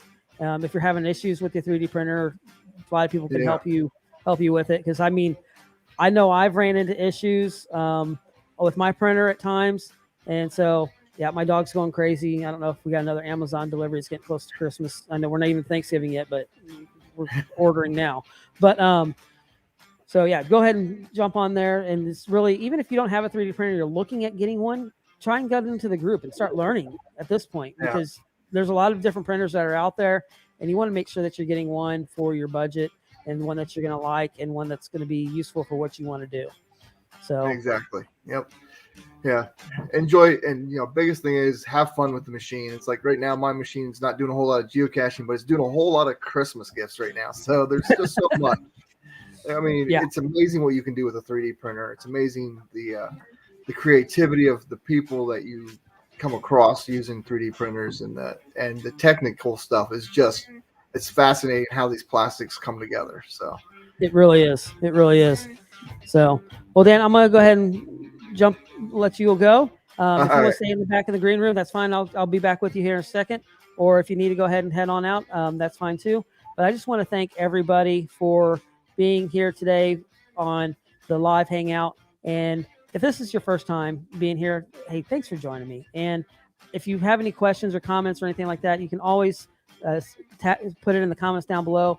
You can find me on Instagram, Twitter. I need to put more Twitter out. Not Twitter. You can find me on Instagram, Twitter, Facebook, and I need to put more TikToks out, is what I was about to say. But you can find me all at Behind the Cache. And I said behindthecache.com on there, but it should just be at Behind the Cache on there. If you need to send me an email, you can send it to me at derek@behindthecache.com, and that I'll get that there. So I really do appreciate everybody that's joined us today. And we had quite a big good crowd and a lot of things going on. It's been a lot of fun. I know we had some technical difficulties here and there with some of the cameras coming on and off, but it's live. It's what's happened, and it's been a lot of fun. And congratulations to Rick from Geo Travels winning the Rainbow Skull, and Bill Limke for winning the 3-year anniversary shirt. So this has been a lot of fun. I hope you really have enjoyed it. And I should have just this week's video. I was going to give you a heads up. It's more of just going to be a Thanksgiving here in the U.S. greeting, because I have family coming in, and I want to spend some time with them and some friends and stuff like that. So that's really what Thanksgiving's about here in the U.S. To me, at least, is getting to spend time with family and friends and having fun. I may be out on the trail taking some people geocaching that's never gone. Who knows? I don't know what's going to happen. I do know I have 2 turkeys to smoke for Thanksgiving. One for one of our students, for our Lego students, for them, and then I'll be smoking mine on Thursday. So it's going to be kind of a busy day, busy couple days. But thank you for joining us, joining me and joining Dan. And we really have appreciated it. And really thank you for all the support that y'all have for the channel. I really do appreciate it. And like I said, I'm gonna probably be doing these live. I'm gonna be doing these live hangouts. Not probably. I'll be doing these live hangouts once a month, and I'll kind of let you know when that's going to be. And when I do the live hangouts, I won't have a video that'll come out on that Thursday, because I'll be doing it live. So, but thank you for joining me. I really do appreciate it, and hope you all have a great rest of the day. And I will see you next time right behind the cache. Leave me a comment, and hey, don't go anywhere. Go get one of these videos. Check out one of these other videos just right over here and find the story behind the cache. All right, everybody. See you next time.